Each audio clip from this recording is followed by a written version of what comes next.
Marshal, dali ah. Tumang Jis. Wala. Pa, pikas. Ah. Good mga travel, so nagbabalik tayo dito sa ating YouTube channel. At itong mga travel, ang video natin to ay matagal na to na shoot natin. Pero ngayon lang natin to ma-upload dito sa ating YouTube channel. At alam nyo ba mga travel, lalo na sa hindi nakakaalam, syempre, ay ito ang pinakagrabe yung issue dito sa event na to. Dahil maraming nadisgrasya, may nakadisgrasya, at may namatay pa. Yun ang pinaka-worst. Dahil naganap yun dito pa mismo sa Bukidnon. At itong mga travel ay isang napakalaking event. At ito ay tinatawag na Boss Ironman. At kadalasan nakakasali dito ay mga big bike, 400cc pataas, o yung presyuhan ng kanilang mga motor ay umaabot ng 500,000 pataas. Kung meron man mababa sa 500,000, ay nako, napakamura na yun.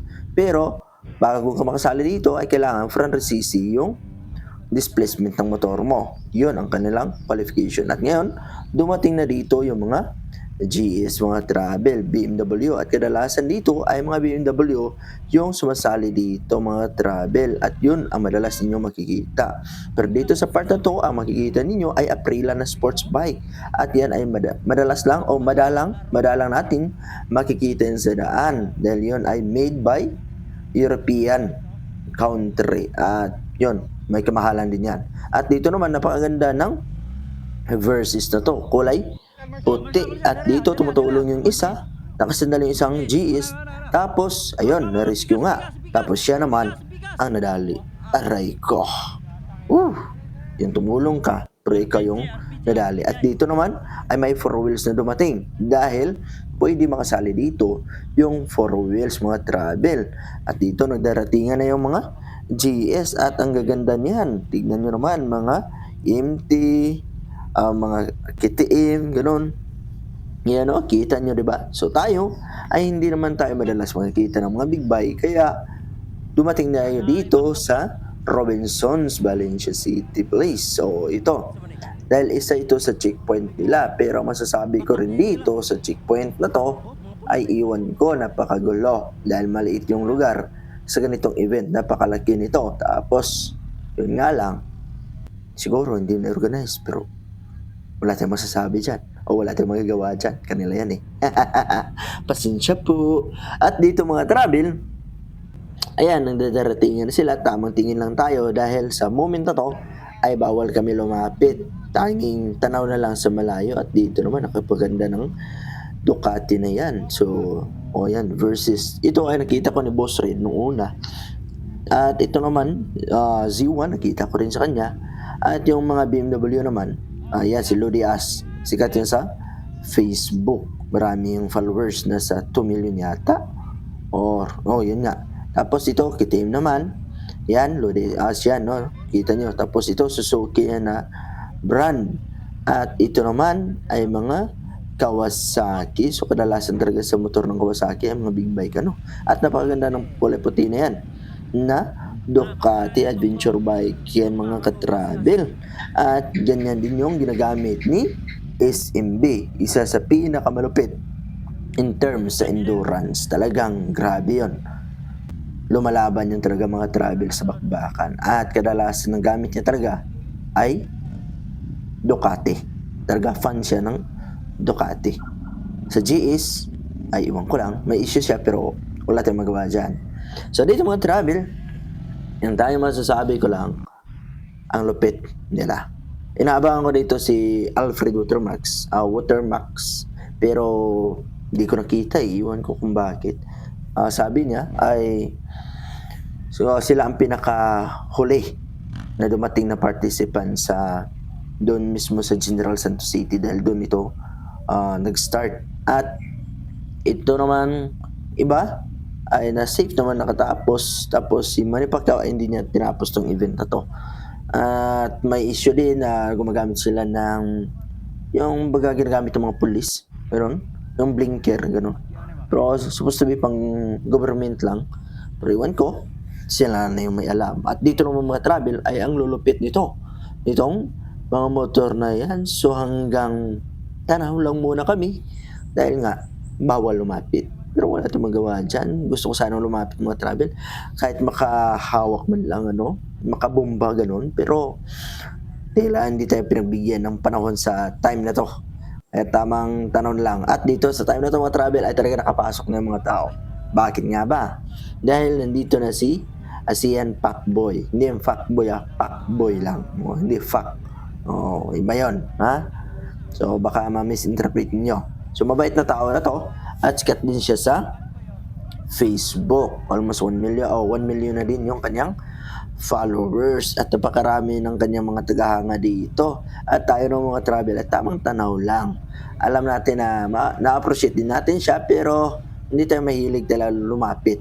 Pero maya pag nakatsyempo, syempre lalapit tayo dahil sa time na to, napakaraming tao nakapalibot sa kanya at talagang madudumog tayo dyan. Pero bago natin ipakita lahat ng storya ay ito muna, yung mga dumating mga motor. Ayan. So, ang nangyari ay talagang nagtatraffic mga travel. Hindi ba talaga maituloy ng maayos, baga yung daloy ng pagdating sa checkpoint ay talagang mabagal. Dahil nga, maliit yung espasyo dito sa Robinson, Valencia City. Dahil napakarami nang nag-attend dito sa event na to, ang Boss Ironman. Dahil once a year lang to mangyayari. Pero kung tingnan niyo sa Facebook, search niyo, napakaraming controversial na komento o baga sinasabi nila ito yung pinaka-controversial na event o maraming issues dahil nga lumalabag ng trapiko, beating the light, yun na nga. Ano ba yan? Pabalik-balik pa. At minsan kahit pedestrian, ayun, tumutuloy daw. Yun ang nagiging issue dito. So, ang gaganda ng mga four wheels na sumali sa event na to. Talagang nakaka-lola. Ang ganda ng mga motor nila. Ayan. So, yung mga four wheels din ay talagang todo bigayan. So, dito, sa time na to, ay nakalapit na tayo sa mismong entrance ng event na to. Dahil yung organizer ay wala nang magawa dahil lumapit yung ibang tao. Kaya, ayun, sumabay na tayo, lumapit na rin tayo. Hindi na tayo nagpa-tumpik-tumpik pa. Ayan kita nyo yung mga four wheels, yung mga travel. Ang gaganda niyan. Diba? Ayan GS na naman. Sabi nila maganda daw ang suspension ng GS. Pero yung kanyang presyo din ay maganda din. Maganda din siyempre sa may kaya. Pero sa atin o sa ibang tao ay mangarap lang muna tayo. Diba? Wala namang masama. Mangarap ka. Pangarap lang. Hanggang pangarap lang muna. Dahil ika nga, mangarap o lahat ng narating mo sa buhay ay nagsimula muna sa pangarap. Siyempre, samahan mo din ng dalangin sa Panginoon at darating yung point na ibibigay din sa iyo yung tamang blessings na gusto mo, di ba? Pero kung hindi bibigay na maganda sa iyo, ay siyempre hindi yan itutuloy ni Lord na ibigay sa iyo. Pero kung talagang pinapangarap mo, ay siyempre wag mo nang bitawan at ituloy mo na yung pagpangarap mo, di ba? So kahit anong mangyari, gawan mo na ng paraan, di ba? Pero kung hindi mo na talaga kaya dahil sa status ng buhay mo, then hanap ka ng ibang option na siya yung hingin mo sa Panginoon. Pero sa taong masipag at may tiwala sa Panginoon, walang imposibleng bagay na hindi mararating o hindi makukuha. Basta ituloy mo lang yun ng maayos. Dahil kung minsan, kung gagawin mo lang ay shortcut, gustong-gusto mo talaga yan na unit o yung motor na yan, ay talagang gagawin mo ng hindi magandang paraan. Hindi rin maganda ang magiging resulta. At dito mga travel, ay may dumating dito na napakababang GS dahil yung nagmamaniho din ay napakaliit siguro na sa mga 5 lang to at medyo mataas yung kanyang motor at to the lower na yan mga travel. Talagang napakahanga ko dito kay boss dahil kahit ganun yung height niya ay hindi alintana at talagang nakaya niyang imaniobra yung malaking displacement ng motor. So, yan dito, may T-Max dito. Ito yung na-video natin kanina at dito, nagkumpulan na yung mga tao dahil gusto magpa-picture. At may 360 siya. Kaya nag-anticipate yung mga tao na may sticker siya. Pero kaso nga lang, wala mga travel. At yung tangi niyang nakuha sa checkmate na to ay pawang saging lang yung napansin namin. So, iwan ko kung bakit ganon. Pero wala kami magawa dyan dahil taga-panood lang kami. So, yun. At dito naman ay dumating yung ibang mga motor since dito na naka-park sa labas ng mga restricted area supposed to be. At dito lumapit ako at talagang tinignan ko na yung mga travel. Ang ganda talaga. Talagang nakakapang-wow. Ganda. So, ayan, mangarap lang muna tayo, ano? O kung magkaroon man tayo ng big bike balang araw, ay depende na yan, di ba? Dahil itong ganitong mga motor, hindi naman talaga kailangan. Kumbaga, extra money na to. Tama ba ako mali? Kung hindi, comment naman sa comment section kung hindi ako tama. Dahil bakit nga ba masasabi ko extra money na to?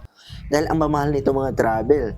At yung 1 million mo, kung talagang gusto mong lumago, ay pwede mo na i-invest sa negosyo or kung kaya bumili ka ng lupa, magtayo ng bahay or kung ano pa man ang pwede mong paggamitan. Pero kung talagang sobra-sobra na yung mga o baga yung mga blessings mo at may ekstrang money ka na, ay pwede ka nang bumili ng ganito, di ba? Wala naman yung problema. Pwede mo nang gawa ng paraan, gaya ng hulugan, loan, ganun. Pero siguraduhan mo lang na hindi makompromiso yung buhay mo dahil hindi biro yung monthly nito at hindi din biro yung presyo, di ba? Ika nga, umabot pa ng 1 million. Saan mo talaga hanapin yan? So, talagang may kaya lang yung kayang bumili nito. O yan, Africa Twin yan. Pakaganda. Gusto ko sana ganyan. Pero, wala pa tayo dyan, di ba? So, nasa time pa tayo ng nood lang, ganun lang. Habang video-video, tingin-tingin lang pag may dumadaan ay syempre na-inspired lang tayo. Yung iba pag tumingin sila dito ay nayayabangan sila dahil nga para sa kanila ay ang yayabang naman ng ganito ganyan, di ba? So wag naman na umangat sila sa buhay then mga wag kunan natin ng inspirasyon. Congrats natin dahil kung marunong tayo mag-congrats sa iba kung ano yung narating nila sa buhay ay darating din yung point na ikaw naman yung sasabihan na congratulations dahil nakuha natin yung mga bagay na kanilang pinapangarap din. Kumbaga, kung marunong kang maging masaya sa iba, ay darating yung point din na may mga tao na sa paligid mo na magiging masaya sa narating mo din sa buhay. So ito naman ay KTM mga travel. Ang ganda, ang angas ng mukha niya. So talaga malilito ka na lang kung anong magandang motor dito. Pero yun yung mga travel ang masasabi ko. Kung mayroong bashers, ay wala tayong magawa dyan. Dahil iba yung pananaw sa buhay. At tayo naman ay iba yung pananaw natin sa buhay. Positive lang, ganun lang. For the go lang. Baga, tuloy-tuloy lang yung pangarap natin. Paunti-unti ay makukuha rin natin yung mga pangarap natin sa buhay. Iba-iba tayo ng pangarap at iba-iba din tayo ng perspective sa buhay. Ano? Panigali before ba yan? Na Ducati. Di ba? Napakadalang noon. Napakasakit nun sa likod. Dahil nga, malayo to, 1,200 yata to na kilometers yung kailangan niyang tapusin sa event na to. At hinati ito sa 2 araw. Pero yun pa rin, may nangyari pa rin hindi maganda. So dito mga travel, yan, itutuloy ko lang ang sinasabi ko kanina. Kung talagang pinapangarap mo ang ganitong motor, pag-ipunan mo. Huwag mong i-shortcut, huwag mong madaliin na makuha mo yung bagay na ganito. Dahil ito mga travel ay hindi naman ito talaga need, kumbaga required. Okay na kailangan ng isang tao na talagang kailangan mo mabili ng ganitong motor. Kahit lower CC, 125, 100, kahit 150 lang yung kaya mong bilhin, wala yung problema. Importante, makakarating ka rin sa paruroonan mo, dun sa gusto mong puntahan. Dahil itong mga big bike na to, ika nga, ulitin ko, ito ay mga extra money na lang. Hindi ito talaga badly needed sa mga tao. O yun. Dahil yung iba, kung gusto nilang makuha to, gumagawa sila ng sinasabi natin na ninja moves na hindi maganda yung magiging resulta. O yan, kita nyo? Tignan nyo? Multistrada V4 yan. Baka naman. Ang ganda. Tapos ito, Harley Davidson. So, ngayon lang tayo nakikita ng Harley Davidson sa personal talaga mga travel. At ito naman, ewan ko anong motor na to, pero kakaiba siya. Hindi siya familiar sa akin. So, ito, ang isa sa napakaangas din. classic pero napakaangas ng dating. Parang yung Goldwing ng Honda. O yan o, kita nyo, di ba? Ganda niyan. Tapos ito naman ay versus na kulay puti. Yan, ang ganda oh. Grabe yan. Talaga napakaganda ng mga motor nila. At ito, tingnan nyo yan oh. Honda. Ayan oh. So since tayo ay nagagandaan talaga sa Honda, ay talagang napahanga tayo sa Honda. At ito naman yung GS na pinaka-latest na nakita ko. Built-in yung kanyang signal light. You know? So ito yung binili agad ni Alfred Watermax. Ayan, ganda. Hihirapan ako magitin yung pangalan ni Alfred Alfred na lang. Ayan o, kita niyo di ba? So, akala ko, sasali dito si Boss Red. Yun ang talagang inantay ko. Tapos Pacquiao, tapos yan si Boss Alfred. Pero wrong timing lang ako, hindi ko sila inabutan, hindi ko talaga nakita. So hanggang dito na lang. So kung sakaling makirinig nila to, big shoutout sa kanila. At sana mapagbigyan ng panahon na ma-meet ko yung mga taong hinahangaan ko. At dito ng mga travel, tuloy natin yung video natin na lumapit na talaga yung mga tao. Nagkumpulan na talaga at nilapitan na si Asian Backboy. Hindi tayo nakalapit dyan agad-agad mga travel dahil napakaraming tao at talaga nagkagulo rito. Tapos yung kanyang sticker ay hinagis na lang para hindi na masyadong maabala dahil napakatindi ng init sa time na to. Siguro umabot sila dito tanghali ng tapat. So grabe, tindi ng init. Tapos hindi agad nakuha ng marshal si Asian Backboy, kaya ayan, nadumog ng mga tao. Ayan, nagsi-cheer na yung mga tao dito mga travel. At talagang nagsasiyahan sila dahil nakita nila yung kanilang hinahangaan. Tayo naman ay humahanga, lalo na sa storya ni Pacboy ay talagang napakasulit niyan mga travel. Napakaganda ng kanyang story sa buhay. Kaya dito, lumapit na tayo mga travel. At yan si ate, talagang hinawakan na si Pacboy para makapag-picture lang. Tayo naman ay humingi ng sticker. Kala ko mapagbigyan tayo dito. Pero sa moment na yan, wrong timing. Hindi tayo nakakuha ng sticker. So hanggang video na lang muna tayo. At talagang napapicture yung iba. Talagang nagmamadali na. Ayan, ayan o, di ba? So, wala na. Natabunan na tayo. Binigay na natin yung time. Dahil ang gusto natin ay yung sticker sana. Pero, wala eh. Ayan o, dumumog na sila. Ayan ako, tamang video na lang dyan. Tamang, tamang tingin-tingin na lang. Baka sakaling makalapit. Pero wala na eh. Talagang dumumog na yung mga tao. Kaya, ayan. Tuloy na tayo dito sa kabila. Talagang nag-exit na yung ibang mga rider. Ayan o, African Twin, dumarating. Tapos may palabas. At ito naman yung iwan ko, hindi ko mabasa. Yan. Basta yan yung nakuha natin ng isang sticker. So big shoutout kay Sir. Nakakuha tayo ng sticker nila. At dito naman, ay talagang dumudumog yung mga tao kung may dumarating. Yan, dumudumog talaga. Dahil nabalitaan namin na cancel na yan si Pacquiao. Tapos si Alfred na lang yung talagang inantay namin na makita namin dito. Pero wala pa. Maraming nagtatanong na kailan darating si Alfred, gano'n. Kailan, anong motor niya, yung anong number. Tapos ayun mga travel ay hindi talaga dumating. At yung iba, tumalo na dito sa barakida to. Yan o. Wala na. Kita nyo naman. So, si Robinson ang bahala niyan. Pasensya kayo mga boss dahil nabidyoan kayo talaga at nasali na dito. At ayan, Harley Davidson yan mga travel. Ayan, so pasensya kung hindi ko na natakpan yung pero pambuilt yung gamit, di ba? Big bike pero pambuilt yung gamit.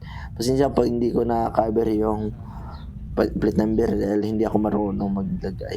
So, yun ang nakita kong big bike na may pambuilt. Siguro yung T-Max di ba? Pero iba yung Harley Davidson naging pambuilt yung kanyang instead na kadena, di ba? So yun Boss Iron Man. So pwede ka magpa-picture dito kung gusto ka, pero tapos na to. So since ito ay tapos na, kung sakaling pupunta kayo dito doon sa Robinson, wala na to mga travel. Matagal na to. Mga ilang buwan na to na shoot na video.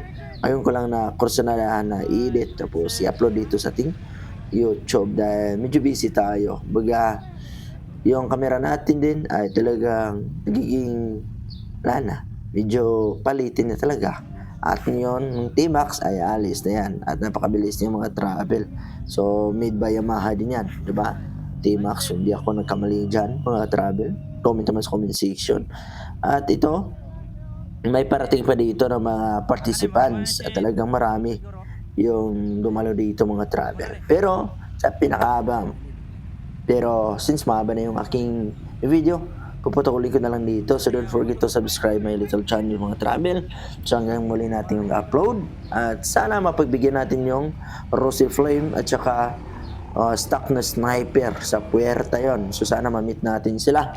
Mabigyan natin ng panahon para siguro ay matuloy yung aming gagawin na test ride sa mga motor na yan. So yun lang po na. Ride safe and God bless.